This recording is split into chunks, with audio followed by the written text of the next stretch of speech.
The fastest way to destroy your career is to humiliate someone whose name you never bothered to learn.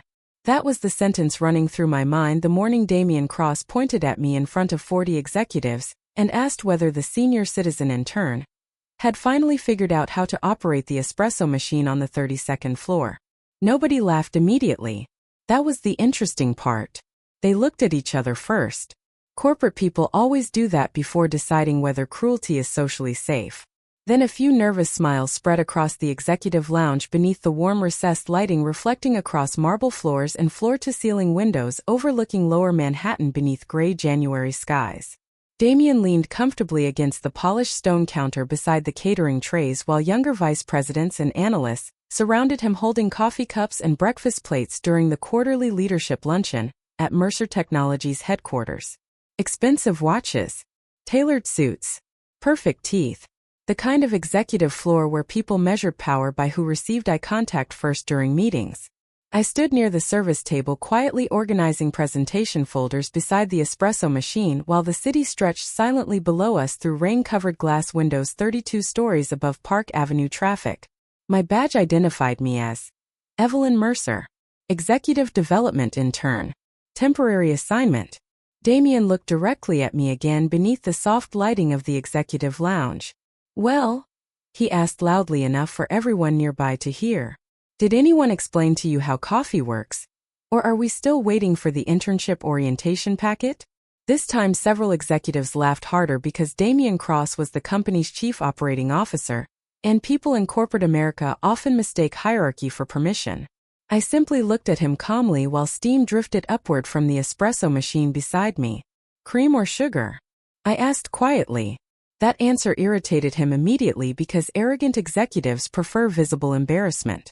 Calmness feels disrespectful to people addicted to dominance.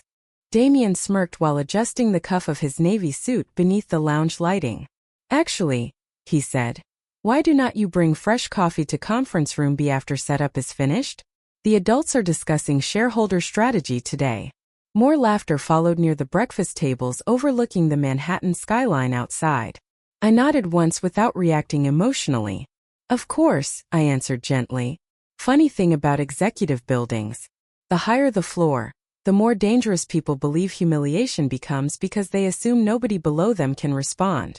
Around the room, several younger analysts avoided eye contact with me while pretending to check phones or review briefing documents. One executive assistant near the catering station looked visibly uncomfortable beneath the warm lighting reflecting off the marble counters and polished chrome fixtures surrounding the lounge. She quietly mouthed an apology when Damian turned away toward another conversation beside the investor relations group.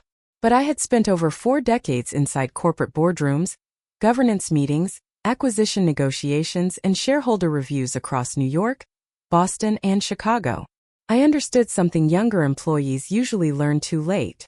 Public humiliation says more about leadership insecurity than employee value. An hour later, rain continued sliding down the tower windows while executives gathered inside conference room B beneath cold recessed lighting and enormous digital screens displaying quarterly earnings projections across the walls. Damian paced confidently at the front of the room discussing expansion forecasts and operational restructuring, while assistants distributed investor binders around the long walnut conference table, overlooking Midtown Manhattan below. I entered quietly carrying fresh coffee trays exactly as requested. Damian barely glanced toward me before speaking again. Just leave those near the back, he muttered dismissively while pointing toward the side credenza beside the wall monitors. I placed the trays down calmly. Then something subtle changed inside the room. Near the far end of the conference table, the company's board secretary looked up from her governance binder after noticing my name badge beneath the conference lighting. Her expression shifted almost immediately. Mrs. Mercer? She asked carefully. Damian stopped speaking mid-sentence. The room grew quieter beneath the soft hum of the presentation screens overhead. I turned toward her politely.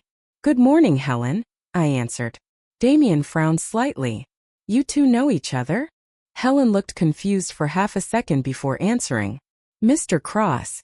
Mrs. Mercer attends the annual shareholder governance reviews. Silence spread slowly across the room while rain streaked against the massive glass windows overlooking Manhattan traffic below. Damien laughed awkwardly beneath the conference lighting. Wait, he said. The intern attends shareholder reviews? Helen did not smile. Mrs. Mercer represents Mercer Holdings' proxy interests during governance sessions. Nobody spoke after that. Across the long executive table, several vice presidents slowly lowered their coffee cups while Damien stared at me for the first time that morning without arrogance in his expression. Only confusion. But the truly dangerous moment came 10 seconds later when Helen quietly added one final sentence beneath the cold boardroom lighting. Actually, she said carefully, Mrs. Mercer has authority to request special shareholder proceedings if necessary. For several seconds, nobody inside conference room moved at all. Rain continued sliding slowly down the floor-to-ceiling windows overlooking Midtown Manhattan, while quarterly earnings projections glowed silently across the digital screens mounted beside the walnut-paneled walls beneath the cold recessed lighting of the executive floor. Damien Cross stood frozen near the head of the conference table holding a presentation remote loosely in one hand, while the board secretary quietly adjusted her governance binder beside the investor relations team. Around the room, vice presidents and analysts suddenly looked at me differently. Not warmly. Not respectfully yet. Just carefully. Corporate people change facial expressions very quickly once ownership enters the conversation. Damien recovered first because ambitious executives survive by pretending confidence before they actually feel it. He laughed softly beneath the conference room lighting while loosening the tension in his shoulders. Well, he said smoothly, that certainly explains the mysterious internship assignment. A few nervous chuckles followed from the younger executives seated nearest him, but nobody fully relaxed. Helen, the board secretary, continued studying her documents carefully without smiling.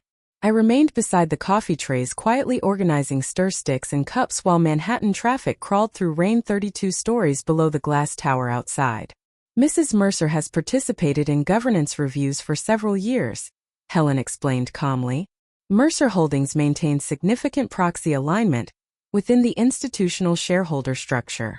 Damien nodded slowly as if trying to process information fast enough to stay socially ahead of the room.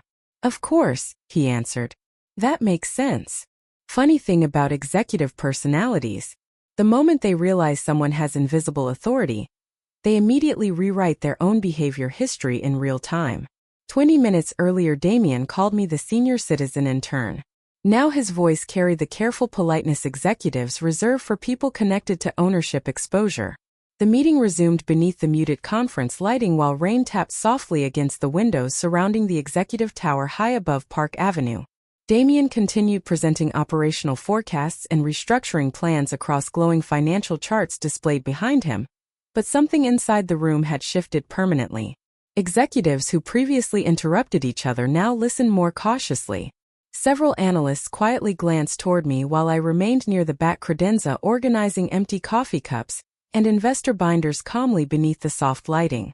Around noon, the meeting paused temporarily while catering staff refreshed lunch trays near the executive lounge outside the conference room.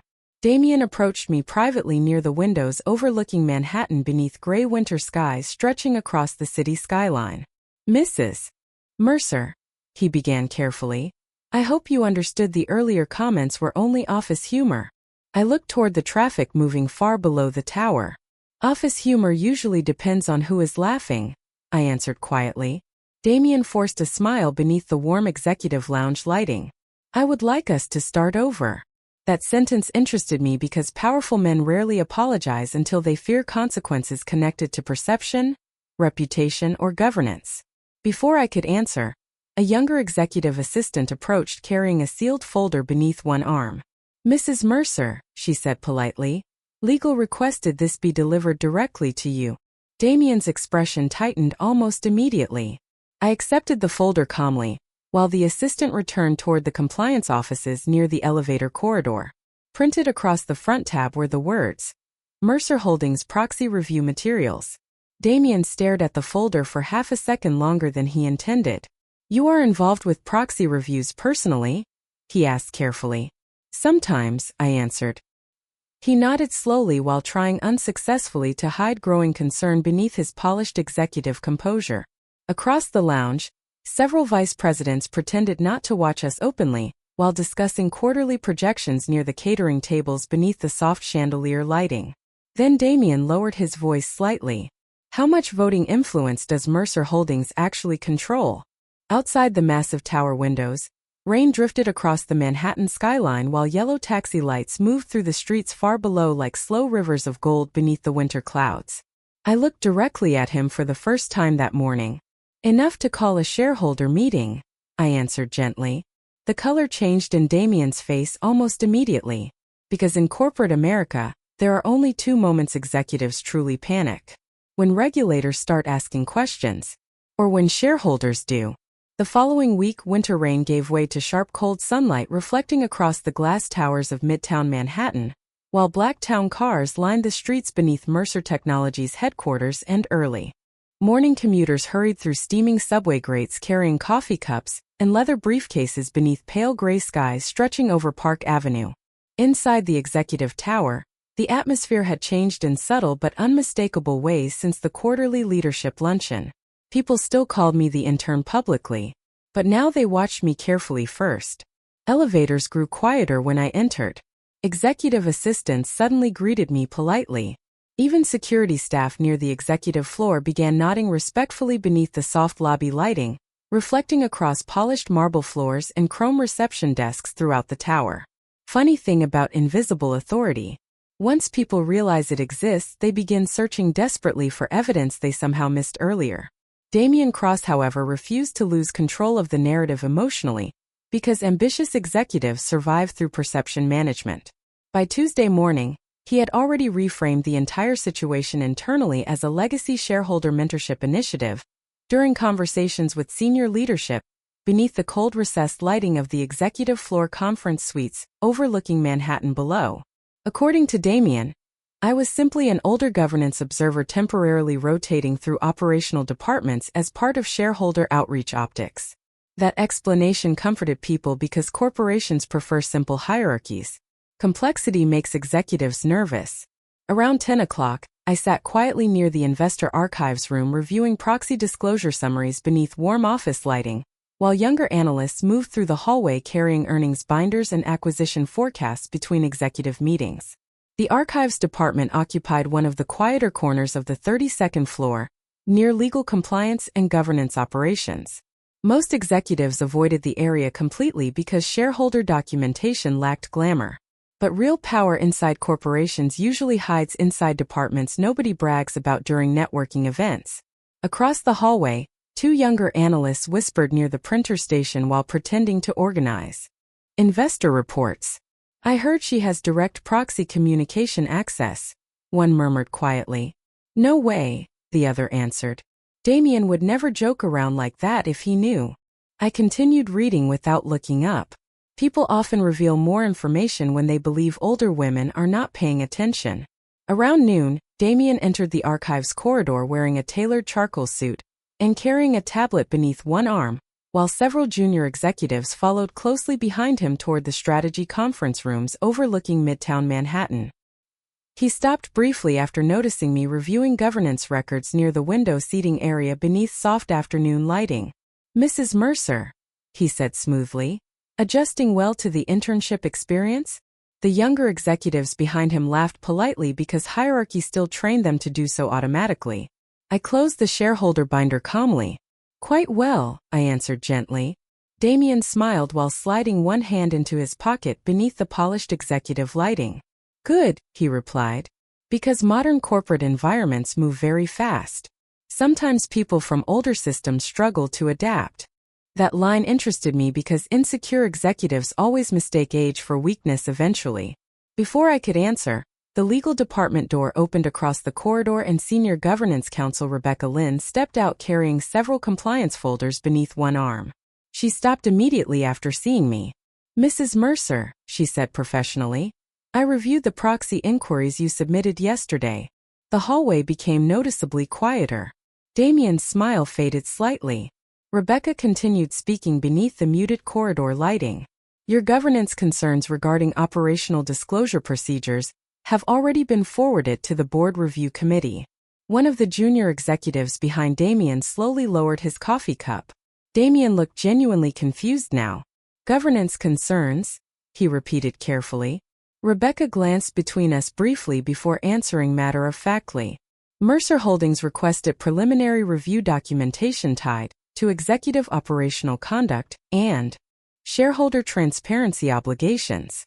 Nobody moved for several seconds while sunlight reflected softly across the tower windows overlooking Manhattan traffic far below.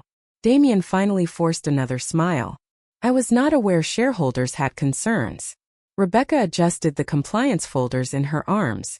Certain proxy representatives became concerned after reviewing employee retention data, restructuring disclosures, and internal governance correspondence. Then she looked directly toward me beneath the quiet executive corridor lighting. The board review committee requested confirmation regarding whether you intend to escalate the matter formally. Damien stared at me completely differently now. Not dismissively, not arrogantly, carefully, because for the first time since meeting me, he realized something terrifying. I had not come to the executive tower accidentally. I had arrived already reviewing him. By the second week of February, the atmosphere inside Mercer Technologies had shifted from casual executive confidence into something colder and far more dangerous, beneath the polished corporate surface of the Midtown Tower overlooking Manhattan traffic below. Winter sunlight reflected sharply across the glass exterior of the building each morning while black SUVs lined Park Avenue carrying board members, legal consultants, and investor relations executives through revolving lobby doors beneath soft marble lighting and chrome reception desks stretching across the first-floor atrium. Inside the executive levels, however, people had started speaking more quietly. Conversations stopped when legal staff entered rooms. Compliance officers suddenly appeared in meetings nobody remembered scheduling. And somewhere beneath the expensive tailoring, polished presentations, and executive smiles, fear had begun moving through the company slowly. Damien Cross felt it most clearly. He still walked the executive floor with authority beneath the recessed lighting reflecting across glass offices and walnut conference rooms overlooking Manhattan, but the confidence no longer looked effortless. He checked phones constantly now, held longer private conversations with legal counsel, requested additional briefing materials before governance meetings. Toxic executives often believe power disappears dramatically. In reality, it usually erodes quietly through body language first. Around 11:30 on Thursday morning, I sat inside the Shareholder Archives conference suite, reviewing proxy documentation beneath warm overhead lighting, while snow drifted softly beyond the tower windows overlooking the city skyline below. The room itself remained intentionally understated compared to the glamorous executive presentation floors nearby. Dark wood shelving, governance binders, historical shareholder reports, institutional voting records, the kind of room ambitious executives rarely visited unless forced. Across the table, Rebecca Lynn from Governance Council organized compliance summaries carefully beside several sealed folders marked Executive Operational Review. The committee completed preliminary analysis last night, she explained calmly beneath the muted lighting. There are significant inconsistencies tied to restructuring disclosures approved under Mr. Cross. I turned another page slowly while traffic moved beneath gray winter skies far below the tower. Employee retention manipulation? I asked quietly. Rebecca nodded once. An undisclosed executive bonus reallocations connected to operational layoffs. Funny thing about corporate arrogance. Executives obsessed with image often forget that paperwork survives longer than charisma. Before Rebecca could continue, the conference suite door opened sharply and Damien entered without knocking beneath the cold corridor lighting spilling into the room from outside. His expression remained controlled, but tension sat visibly behind his eyes now.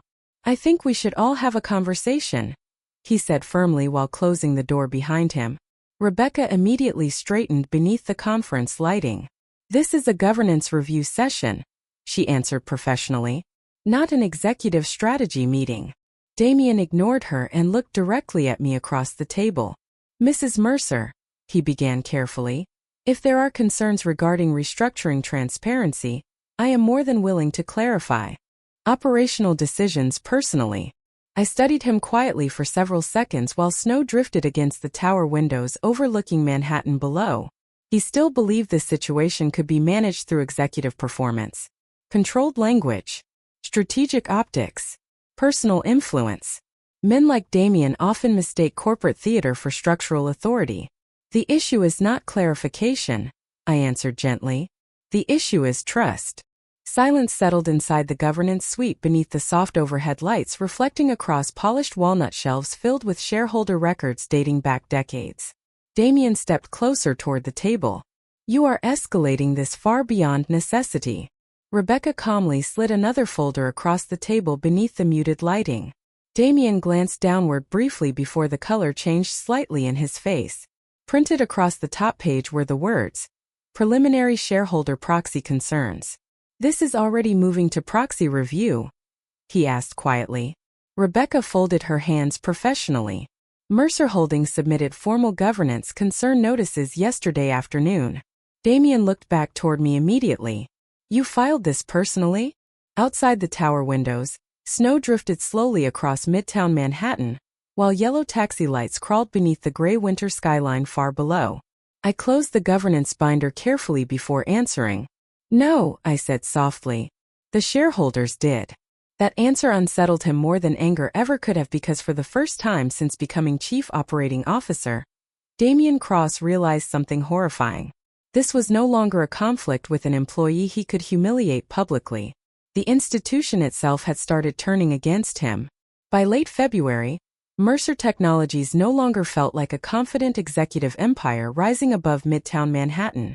The glass tower still reflected winter sunlight across Park Avenue each morning while black town cars lined the curb beneath revolving lobby doors and polished chrome signage stretching across the financial district skyline. But inside the executive floors, fear had started replacing arrogance beneath the expensive architecture and carefully rehearsed corporate language. Meetings ended more quickly now. Compliance officers appeared unexpectedly beside strategy presentations. Legal counsel attended operational reviews that once involved only executives and analysts. The company had entered the dangerous stage every corporation eventually reaches when governance pressure becomes visible internally. People start protecting themselves before protecting leadership. Damien Cross understood that instinctively, even if he refused to admit it aloud. During the previous week alone, 2 senior vice presidents quietly distanced themselves from his restructuring initiatives during investor preparation meetings beneath the cold recessed lighting of Conference Suite 4, overlooking Manhattan traffic 32 stories below. Investor relations stopped approving his messaging drafts without legal review. Human Resources reopened employee retention reports tied to operational layoffs previously signed off under Damien's authority. None of those actions sounded dramatic individually. Together, however, they formed the beginning of executive isolation. Funny thing about corporate power. It disappears in silence long before titles officially change. Around 10 o'clock Thursday morning, snow drifted lightly across Midtown while I reviewed proxy correspondence inside the governance archives suite beside Rebecca Lynn beneath warm overhead lighting reflecting across walnut shelving and historical shareholder records surrounding the quiet room. The governance committee had already scheduled preliminary review procedures tied to executive transparency concerns and operational conduct disclosures connected to Damien's restructuring program. Outside the archives windows, Manhattan looked cold and distant beneath gray skies stretching between glass towers and crowded avenues below. The board is becoming nervous, Rebecca said quietly while organizing compliance folders across the conference table. Not because of the restructuring itself, because of the concealment patterns. I turned another page calmly. Concealment always frightens boards more than mistakes, I answered softly. Before Rebecca could respond, the governance suite door opened abruptly and Damien entered again beneath the muted corridor lighting spilling across the polished floor. But this time he was not alone. 2 senior executives followed behind him from operations strategy and investor communications. Both looked tense beneath the executive tower lighting. Damien stopped near the conference table while adjusting the cuffs of his dark navy suit. Mrs. Mercer, he said carefully, I think the situation is becoming unnecessarily adversarial. That wording interested me because ambitious executives only start using diplomatic language after realizing intimidation no longer works. Rebecca remained seated quietly beside the governance files while snow continued drifting against the windows overlooking Manhattan below. Damien stepped forward slightly. The board is overreacting to procedural misunderstandings, he continued. I would appreciate the opportunity to resolve this privately before shareholder escalation creates instability. One of the executives behind him avoided eye contact completely beneath the soft lighting. The other stared directly at the compliance folder spread across the conference table, as if calculating future career risks silently. I folded my hands calmly.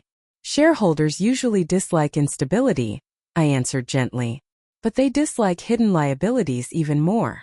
Silence settled across the governance suite. Damien forced another controlled smile. Surely this does not require formal proxy action. Rebecca slowly opened a folder beside her. Actually, she said professionally, Mercer Holdings already submitted formal inquiry authority requests under shareholder governance provisions. Damien's expression tightened instantly. Formal inquiry authority? Rebecca nodded once beneath the warm lighting reflecting across the governance records lining the walls around us. If approved by committee vote, Mrs. Mercer may request a special shareholder review session tied to executive conduct and fiduciary oversight concerns. Neither executive behind Damien looked comfortable anymore. One quietly loosened his tie while the other stepped half a pace backward near the doorway beneath the corridor lighting. Because suddenly this was no longer about office politics. This was board-level exposure. Damien looked directly at me now with something I had not seen from him before. Fear. Not emotional fear. Institutional fear. The kind executives experience when they realize the structure protecting them may collapse from inside the company itself. Outside the tower windows, snow moved slowly across the Manhattan skyline while thousands of office workers rushed through streets below completely unaware that one executive career was beginning to unravel 32 floors above them. Then Damien asked the question he had clearly avoided asking for weeks. How much influence does Mercer Holdings actually control? The room remained silent for several seconds beneath the muted governance lighting. Then I answered honestly. Enough to decide whether the board survives this review beside you, I said quietly. And for the first time since entering the governance suite, Damien Cross had absolutely nothing to say. The special shareholder review meeting was scheduled for the first Monday of March beneath cold gray skies hanging over Midtown Manhattan, while freezing rain moved between glass towers and black executive sedans, lined the curb outside Mercer Technologies headquarters along Park Avenue.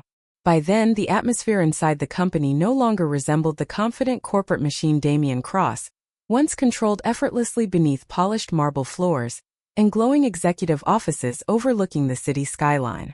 Fear had become visible now. Not emotional panic. Institutional anxiety. Legal teams occupied conference rooms late into the evenings. Compliance officers moved quietly through departments collecting documentation tied to restructuring disclosures and executive communications. Investor relations stopped releasing forward guidance drafts without governance approval. Even the executive assistants whispered more carefully near elevator corridors beneath the recessed lighting of the 32nd floor. Corporations begin protecting themselves long before they protect the executives running them. Around 8:30 that morning, board members entered. The executive conference level carrying governance binders and shareholder review packets, while rain streaked across the massive windows overlooking Manhattan traffic below. The boardroom itself stretched across the northeast corner of the tower beneath muted lighting and dark walnut walls reflecting softly against polished glass overlooking the skyline. Long before Damien arrived, legal counsel and governance advisors had already taken seats quietly beside stacks of compliance documentation spread across the conference table. I sat near the far end of the room beside Rebecca Lynn reviewing proxy alignment reports beneath the soft overhead lighting, while board members exchanged cautious conversations around us. Nobody underestimated me anymore. Funny thing about authority. Once institutions acknowledge it publicly, people begin rewriting history immediately to pretend they recognized it all along. Damien entered exactly 9 minutes before the meeting officially began wearing a dark tailored suit and carrying a leather briefing folder beneath one arm. But the confidence was gone now. Not completely. Just fractured around the edges. He still moved like a senior executive but no longer like a protected one. Several board members barely acknowledged him beneath the cold lighting, while continuing conversations with governance counsel and investor representatives seated nearby. That detail mattered more than anyone said aloud. Powerful executives survive through proximity. Once people stop gravitating toward them naturally, the decline has already started. The board chairwoman opened the session precisely at 9 o'clock while freezing rain continued sliding down the tower windows overlooking Park Avenue beneath gray winter skies. This special shareholder review concerns operational disclosure transparency, governance accountability, and executive fiduciary conduct tied to recent restructuring procedures, she announced professionally. Damien immediately straightened beside the conference table. With respect, he interrupted carefully, the operational restructuring produced strong quarterly performance and shareholder growth. Rebecca calmly opened another compliance folder beneath the boardroom lighting. Short-term earnings are not the issue, she answered evenly. Disclosure integrity is. Silence settled heavily across the room while legal counsel organized documents near the center of the table. Then the board chairwoman looked toward me directly. Mrs. Mercer, she said. Mercer Holdings formally requested this review. You may proceed. Damien turned toward me instinctively while rain blurred the Manhattan skyline behind him through the towering glass windows surrounding the boardroom high above the city streets below. I folded my hands calmly before speaking. This review is not about one bad quarter, I said quietly. It concerns a pattern of executive conduct that prioritized optics over institutional stability. Across the table, several board members lowered their eyes toward the governance summaries already placed before them. Employee retention manipulation, executive bonus reallocations during layoffs, suppressed compliance concerns, proxy disclosure inconsistencies. None of it sounded dramatic individually. Together, however, they formed the exact type of governance pattern institutional shareholders fear most. Damien attempted to respond immediately. Those decisions were approved operational strategies. But Rebecca interrupted softly beneath the muted lighting. Several approval timestamps were altered after internal review objections. The room became completely silent. Even the rain outside seemed quieter against the massive boardroom windows overlooking Midtown Manhattan. Damien slowly looked around the table as realization finally settled across his face. Nobody was defending him anymore. Not legal. Not investor relations. Not even the executives who once laughed beside him during leadership luncheons. The institution had already moved on internally before the meeting even started. Then the board chairwoman spoke the sentence every executive fears, hearing inside a governance review. Mr. Cross, she said calmly, the board will now proceed toward formal confidence consideration. And for the first time since becoming Chief Operating Officer of Mercer Technologies, Damien Cross looked genuinely powerless. The boardroom remained silent for several seconds after the words formal confidence consideration settled across the long walnut conference table beneath the muted executive lighting overlooking Midtown Manhattan through rain-covered glass walls stretching 32 floors above Park Avenue. Nobody moved immediately. Legal counsel continued reviewing governance packets quietly while compliance officers organized disclosure summaries near the center of the room beneath the soft overhead lights reflecting against polished marble accents and dark executive paneling surrounding the shareholder review chamber. Damien Cross, however, finally understood what was happening around him. Not politically. Structurally. The institution protecting him had already withdrawn support before the meeting even began. Corporate collapse rarely arrives dramatically inside boardrooms. It arrives through silence, through eye contact disappearing, through allies suddenly studying paperwork instead of defending you publicly. Damien slowly adjusted the cuff of his navy suit, while looking around the table searching for reassurance from executives who once mirrored his confidence during leadership presentations and investor receptions across the executive floors of Mercer Technologies. But nobody spoke. Even the senior vice president from operations avoided looking directly toward him beneath the recessed lighting glowing softly across the room. The board chairwoman folded her hands calmly. Mr. Cross, she said professionally, before formal voting procedures begin, the board will allow you an opportunity to respond regarding the governance concerns presented during this review. Damien nodded once while gathering himself carefully beside the conference table overlooking the gray Manhattan skyline outside. He still possessed executive instincts, years of leadership conditioning, public composure. I acknowledge procedural concerns may exist, he began smoothly beneath the muted boardroom lighting. But every restructuring decision was made to strengthen institutional performance during an unstable market cycle. Several board members remained expressionless while reviewing. Governance summaries and compliance reports spread across the polished table. Damien continued speaking more firmly now. Quarterly earnings improved. Investor confidence increased. Operational efficiency targets were exceeded. Funny thing about ambitious executives. They always return to numbers once morality fails. Across the room, Rebecca Lynn calmly opened another compliance binder. Employee retention losses increased 42% under your restructuring timeline, she answered quietly. Damien immediately responded. Necessary reductions occur during modernization.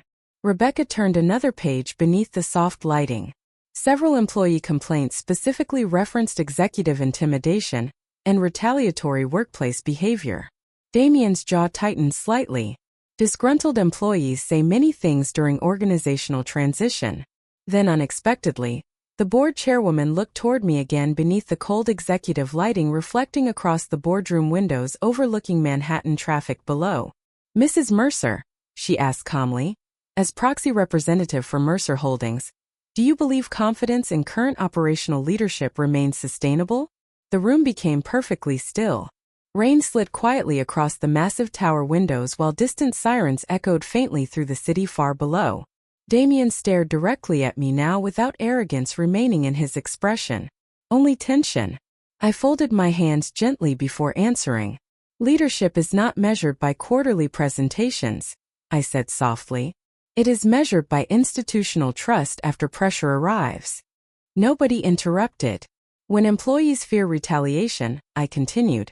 When disclosures become selective, and when governance concerns are hidden instead of addressed, the company stops functioning as an institution and begins functioning as an ego. Several board members slowly lowered their eyes toward the compliance documents before them. Damien stepped forward abruptly beside the conference table. This is personal now, he said tightly. You never intended objective review. I looked at him calmly beneath the soft boardroom lighting.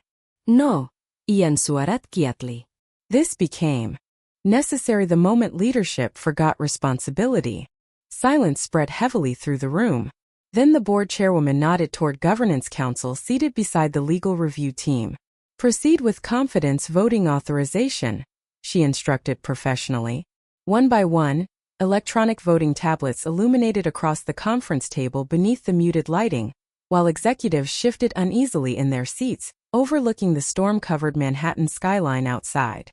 Damien looked around the room one final time, searching desperately for support.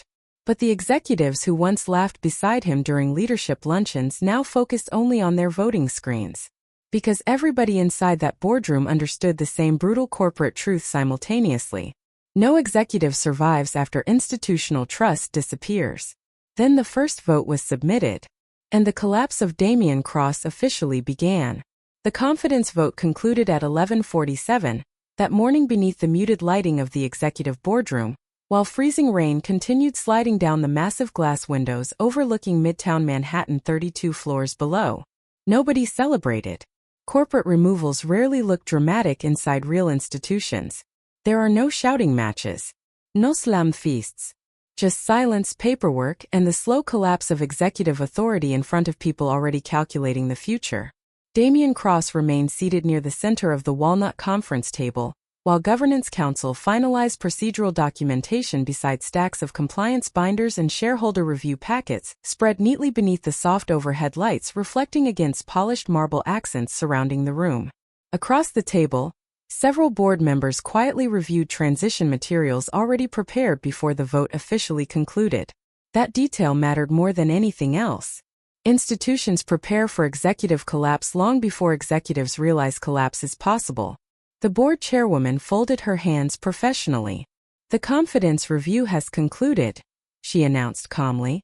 Effective immediately, operational authority under the office of the chief operating officer will transition to interim governance oversight pending restructuring review. Damien stared toward the rain-covered Manhattan skyline outside without responding immediately. His face looked older now somehow beneath the cold boardroom lighting. Not physically older, just stripped of certainty. Funny thing about corporate power. Most of it exists only because other people agree to keep believing in it. Once belief disappears, authority collapses frighteningly fast. Around the room, Executives avoided direct eye contact while legal counsel organized transition signatures beside the compliance officers seated near the far end of the conference table. Nobody insulted Damien now. Nobody mocked him. Real institutional defeat does not require humiliation after authority disappears. The silence becomes enough. Damien finally looked toward the board chairwoman. "So that is it?" he asked quietly. "After years building this company?" Before she could answer, one of the independent directors spoke calmly beneath the muted lighting. "No executive builds a company alone, Mr. Cross. That misunderstanding created this situation." The sentence settled heavily across the room while rain continued drifting against the windows surrounding the tower high above Park Avenue below. Damien lowered his eyes briefly toward the polished conference table before standing slowly beside his chair. He looked toward me once more. Not angrily this time. Confused perhaps. Maybe even embarrassed. "You planned this from the beginning," he said quietly. I shook my head gently. "No, iyan suarat." I hoped the company still remembered what leadership was supposed to protect. Nobody interrupted. Several board members remained studying governance summaries while transition staff prepared interim oversight schedules near the digital presentation screens glowing softly against the boardroom walls. Damien adjusted the sleeve of his suit carefully, as if trying to recover fragments of executive composure still remaining around him. "You could have taken an executive position years ago," he said. "Why pretend to be an intern?" Outside the windows, Manhattan traffic moved through freezing rain beneath gray skies stretching endlessly across the city. I looked toward the skyline quietly before answering. Because people reveal their true character around those they believe powerless. Silence returned once more. Then Damien nodded faintly as if finally understanding something too late to change. Security did not escort him out. Legal did not threaten him publicly. Mercer Technologies simply continued moving forward without him. That is how real institutions survive. By removing instability quietly and preserving continuity above personal ego. Later that afternoon, executive assistants reopened conference schedules, while compliance officers carried transition folders through the corridors beneath the recessed lighting of the 32nd floor. Investor Relations released carefully worded governance statements to shareholders. Human Resources scheduled leadership listening sessions for employees affected by restructuring. And for the first time in months, the executive tower felt calmer. Lighter somehow. Near sunset, I stood alone beside the floor-to-ceiling windows overlooking Manhattan, while winter rain softened into mist across the city skyline below. Behind me, younger analysts and assistants moved through the executive floor with cautious optimism replacing fear inside their voices. One junior assistant passed quietly beside me before stopping near the hallway entrance. "Mrs. Mercer," she asked softly, "are you taking over operations now?" I smiled gently beneath the fading evening light reflecting across the glass tower surrounding us. "No, iyan suarat." I was never here to take power. Then I turned back toward the skyline while the lights of Manhattan slowly illuminated beneath the winter sky. And the institution Damien Cross once controlled continued rebuilding itself without him. 3 weeks later, early spring sunlight finally began replacing the gray winter storms that had covered Midtown Manhattan for most of February, while crowds moved steadily along Park Avenue beneath cleaner skies and warmer air, drifted between the glass towers surrounding Mercer Technologies' headquarters in the financial district. Inside the building, the atmosphere no longer carried the same tension that once lived quietly beneath the polished marble floors, and cold executive lighting stretching across the 32nd floor overlooking the city skyline below. The executive tower felt human again. Employees laughed more openly near the elevator corridors. Executive assistants no longer lowered their voices whenever compliance staff appeared beside conference rooms.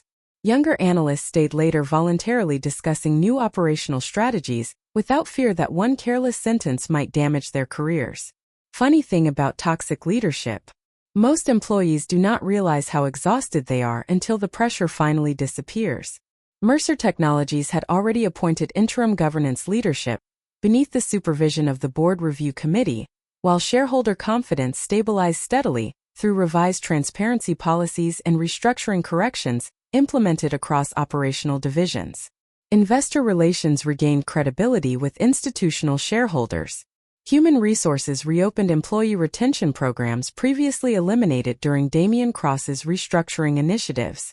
Legal compliance procedures strengthened throughout executive reporting systems.